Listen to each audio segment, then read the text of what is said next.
¿Alguna vez has sentido que hay algo más en las páginas de la Biblia? Profundiza con nosotros en cada episodio. Exploramos historias, revelaciones y lecciones prácticas que transforman tu vida. Estás escuchando Algo Más en la Biblia. Comenzamos. Para nuestra exploración de hoy, nos vamos a meter con un texto que es famoso por ser complicado, lleno de imágenes extrañísimas. Sí, de los más complejos. Estamos hablando de bestias con múltiples cabezas, reyes misteriosos. Es toda una aventura. Vamos a sumergirnos en el capítulo 17 del libro del Apocalipsis. Un desafío fascinante. Nuestras fuentes son varios estudios de expertos que se dedican a la exégesis, que básicamente es el arte de ser un detective histórico para textos antiguos, ¿no? Exacto. Es tratar de descifrar qué significaba todo este lenguaje codificado para la gente que lo leyó por primera vez. Y esa es nuestra misión, intentar romper ese código. Es que este tipo de literatura no estaba hecha para ser leída como, digamos, un periódico. Es un lenguaje simbólico diseñado para comunicar una verdad profunda a una comunidad que estaba bajo una presión inmensa. Probablemente la persecución del Imperio Romano. Muy probablemente. Cada imagen es una pieza de un rompecabezas. Exacto. Y la primera pieza que nos encontramos es la descripción de esta bestia, que es un verdadero acertijo. El texto dice que antes vivía, pero ya no, y sin embargo, pronto subirá del abismo. Una frase que suena extrañísima. Totalmente. Pero las fuentes que tenemos señalan que para alguien del primer siglo, esto tendría una resonancia muy particular, casi como el eco de una historia de fantasmas que todo el mundo contaba en esa época, ¿cierto? Totalmente. Es la historia de fantasmas del emperador Nerón. Ah, Nerón. Nerón fue el primer gran perseguidor de los cristianos. Un personaje increíblemente cruel. Y después de su suicidio, empezó a correr un rumor muy extendido por todo el imperio, lo que hoy conocemos como el mito de Nero Redivivus. Nero Redivivus. Nerón que revive. Había muerto, o que iba a regresar de entre los muertos, probablemente desde el este, con un ejército para vengarse y reclamar su trono. Era la teoría de conspiración de la época. Tal cual. ¡Qué increíble! Entonces el autor del Apocalipsis toma esta teoría de conspiración que está en boca de todos y la usa a su favor. La secuestra, por así decirlo. La usa de una manera brillante. Es como si les dijera a sus lectores: ¿les da miedo ese rumor sobre el regreso de Nerón? Déjenme mostrarles cuál es el verdadero poder espiritual que está detrás de ese tipo de maldad. O sea, no está hablando del hombre Nerón en sí. No, sino del espíritu demoníaco que encarna. Por eso dice que la bestia subirá del abismo. La palabra griega es abyssos. No se refiere a un hoyo en la tierra. No es algo geográfico. Mal que estaba sellado en una celda de contención espiritual. O sea que no estamos hablando de mala política, sino de una enfermedad espiritual que se desata en el mundo. Y hay otra frase clave aquí. El texto describe a la bestia como el que era y no es, y está para subir. A mí me suena como una burla de otra descripción. Es exactamente eso. Es una parodia, una imitación directa y deliberada de la descripción que el mismo libro del Apocalipsis usa para Dios. Claro, el que es, el que era. Y el que ha de venir. Exacto. La bestia imita la eternidad de Dios, pero es una imitación barata, una copia pirata. Su existencia es temporal, su poder es prestado y su destino, como repite el texto, es la destrucción. Es un poder falso que se presenta como si fuera divino. Y eterno. Y al parecer el truco funciona porque el texto dice que los habitantes del mundo, cuyos nombres no fueron escritos en el libro de la vida, se asombrarán al ver a la bestia. Esa palabra, asombro, parece muy importante. Sí, no es solo sorpresa. Para nada. El griego es thaumazo, y no significa solo sorpresa. Implica una admiración que raya en la adoración religiosa. Es una fascinación ciega. Una fascinación ante un poder que parece milagroso, como esa falsa resurrección. Exacto. Y el texto establece un contraste brutal. Hay dos tipos de humanidad. Una que se queda maravillada y sigue a esta bestia, y otra que está protegida de este engaño masivo porque su lealtad, su destino, ya están seguros en Dios desde antes. De acuerdo. Ya identificamos a la bestia como este poder engañoso, una especie de dios falsificado, pero justo cuando creemos que entendemos de qué va, el autor nos lanza otra capa de complejidad. La bestia tiene 7 cabezas. Y nos da una advertencia. Sí, casi como un guiño al lector.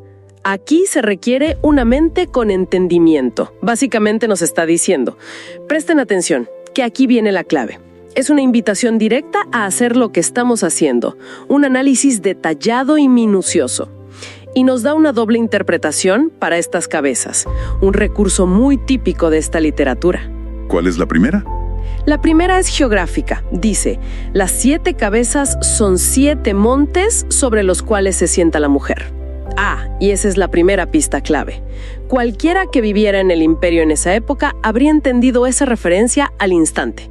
Estaba hablando de Roma. Sin ninguna duda. El apodo más famoso de Roma era la Urbs Septicolis, la ciudad de las 7 colinas. Nos dice que hay una segunda capa de significado, una interpretación política. Correcto. Las cabezas también son 7 reyes. Y aquí es donde las fuentes que analizamos se dividen en, digamos, 2 interpretaciones principales. Ok, vamos con la primera. La primera, que es la más aceptada por lo específica que es, se enfoca en los emperadores romanos. La cuenta es un poco debatida, pero una de las más comunes empieza con Augusto. Bien. Si es así, los 5 que han caído serían Augusto, Tiberio, Calígula, Claudio y Nerón. El 6º que reina actualmente en el momento en que se escribe el libro probablemente sería Domiciano. Y Domiciano encaja a la perfección, ¿no? Porque los historiadores nos dicen que él fue quien realmente intensificó el culto al emperador. Totalmente. Exigía que lo llamaran Dominus et Deus. Señor y Dios. Para los primeros cristianos que afirmaban que solo Jesús es Señor, esto era una afrenta directa. Y una sentencia de muerte. Exactamente. Domiciano es el contexto perfecto para la persecución que motivó la escritura del libro.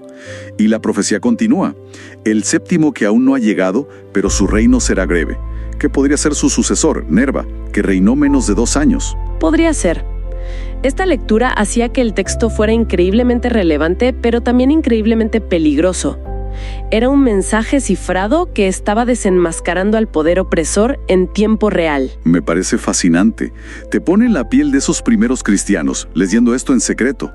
Pero tengo entendido que hay otra visión, una que mira el panorama completo. Sí, la otra interpretación ve a estos reyes no como individuos, sino como una sucesión de grandes imperios mundiales que han sido hostiles al pueblo de Dios a lo largo de la historia. Basándose en el libro de Daniel, ¿no? Exacto, en visiones similares de Daniel.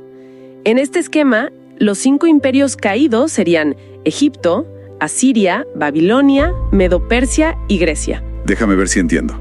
En esa visión, el autor está creando una línea de tiempo épica de todos los grandes imperios opresores. Roma sería el 6º. Yo que está en el poder en ese momento.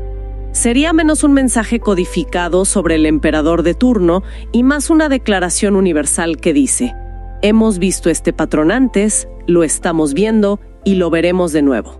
Esa es la idea. Es la misma historia de rebelión. Y el 7º sería un imperio futuro de corta duración. Aunque esta visión es teológicamente muy poderosa, el contexto inmediato del pasaje, con esa mención tan clara a las 7 colinas, le da mucho peso a la interpretación centrada en Roma. Quizás los primeros lectores entendieron ambas cosas a la vez. Roma era la encarnación actual de un mal que ha existido a lo largo de la historia. Y justo cuando parece que ya resolvimos el enigma de los 7 reyes, el texto nos presenta una figura más. Un 8º rey, pero paradójicamente es como los otros 7, o más bien, procede de entre los 7. ¿Cómo desenredamos esto? Esta es una de las claves teológicas más profundas del pasaje. Este 8º rey se interpreta como la culminación de toda la maldad de los sistemas anteriores. No es algo totalmente nuevo. Es la encarnación final. La versión más intensa del mismo espíritu de rebelión contra Dios que caracterizó a los 7 previos.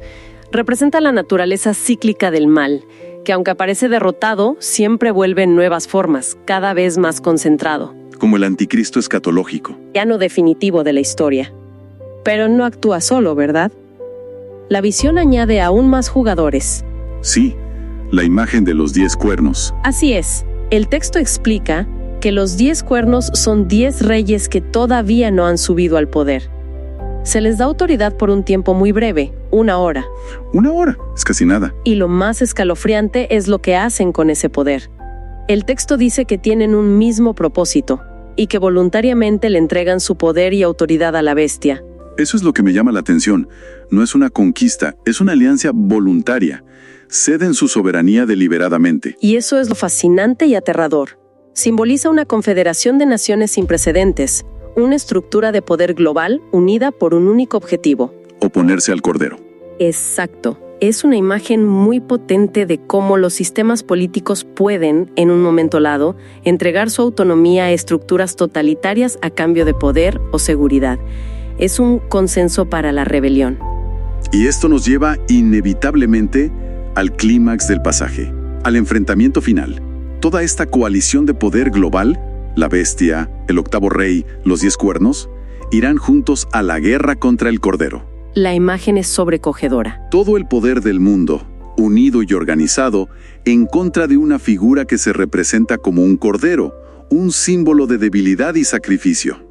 Es la batalla escatológica final, pero lo asombroso es que el resultado se declara antes de que la pelea siquiera comience. El texto dice, sin rodeos, el Cordero los derrotará. Y la razón de su victoria no es militar, en el sentido que entendemos, no. Su victoria se basa en su identidad esencial, porque Él es Señor de señores y Rey de reyes. Ese título es una bomba. Es un desafío directo a las pretensiones de los emperadores romanos, como Domiciano, que, como dijimos, exigía ser llamado Señor y Dios. Es una subversión total de la propaganda imperial. El autor está tomando el título más elevado que el emperador reclama para sí mismo y declara que le pertenece en realidad y en última instancia a Cristo. La autoridad final no reside en Roma. Reside en este cordero aparentemente débil. La victoria ya fue ganada, no en un campo de batalla, sino en la cruz y la resurrección. Y el pasaje no termina solo con la victoria del Cordero. Describe a quienes lo acompañan, y no es un ejército cualquiera. Se les define con 3 características muy específicas: llamados, elegidos y fieles. Absolutamente. Cada una de esas palabras parece estar cargada de un peso teológico enorme. Son como un resumen de todo. Sí, de toda una teología de la salvación y la vida cristiana. Llamados habla de la iniciativa de Dios, es la gracia que invita. Elegidos se refiere a la base de esa salvación, que está anclada en la decisión soberana de Dios. No es un accidente histórico. Para nada. Y finalmente, fieles describe la respuesta humana a esa gracia, la perseverancia, la lealtad hasta el final, incluso en medio de la persecución más feroz. Es la combinación de la soberanía de Dios y la responsabilidad humana. Exacto. Y la promesa para ellos no es de poder terrenal, sino algo mucho más profundo. El texto dice que estarán con Él. No son meros espectadores de la victoria.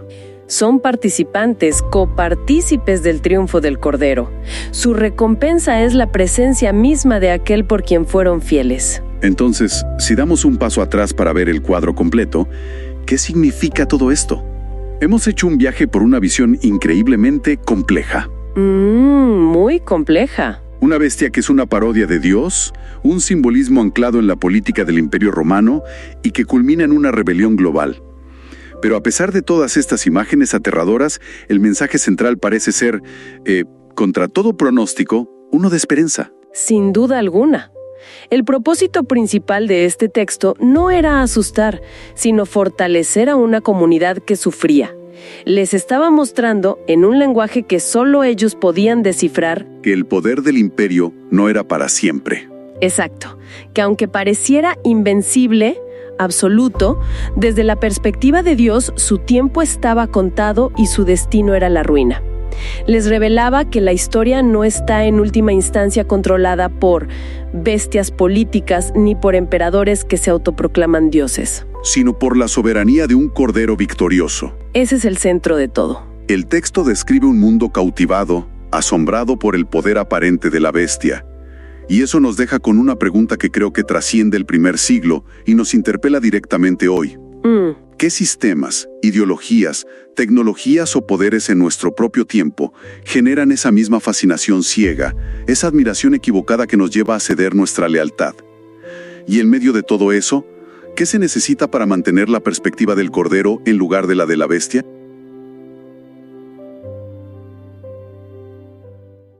Envíenos sus sugerencias y comentarios a nuestro correo electrónico ministerio@jesusislife.net. Este programa es una producción de Jesus is Life.